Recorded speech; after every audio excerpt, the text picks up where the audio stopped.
टेकडीवर आल्यानंतर आपल्याला सगळ्यांना बसायला जागोजागी असे बाकडे आहेत आणि कचरा आपण टाकण्यासाठीच डस्टबिन देखील आहे आणि खूप सुंदर लॉन्स झाडी या ठिकाणी महापालिकेने मेंटेन केलेली आहे. त्यामुळे नाशिक महापालिकेचं आणि पालिकेच्या अधिकाऱ्यांचं, सर्व सफाई कर्मचाऱ्यांचं या ठिकाणी मी ॲडव्होकेट गाढे, नाशिकचाच मी आहे, अभिनंदन करतो. पलीकडे आपण बघतो या ठिकाणी पुन्हा असे छोटे छोटे कप्पे आहेत, हिरवी लॉन आहे, झाडी आहे. सकाळी मुलं इथं बॅडमिंटन खेळत होते. पलीकडे आणखी मोठी लॉन आहे. या बाजूला चालत येताना जागोजागी अशा लॉन्स, हिरवळी आपल्याला बघायला मिळतात. चांगलं मेंटेन केलेलं आहे. आणि या दिवाळीमध्ये आपण सर्व नाशिककरांनी कुठे वेळ द्यायचा हे जर ठरवलं तर या अमृत उद्यानला अग्रक्रम द्या.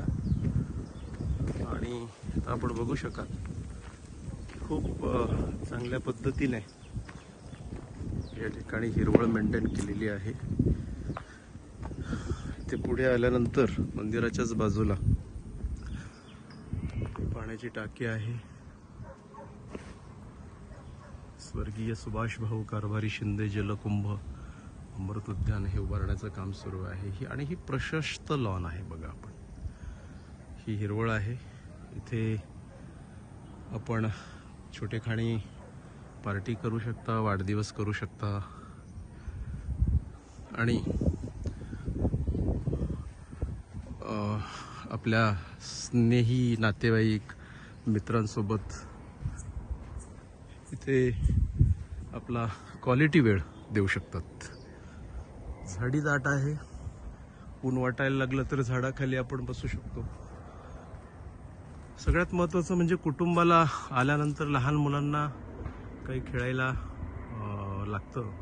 त्यांना पण, मुलांना पण त्यांचा वेळ हा गेला पाहिजे म्हणून मुलांसाठी खेळणी पण या ठिकाणी आपल्याला दिसते आहे.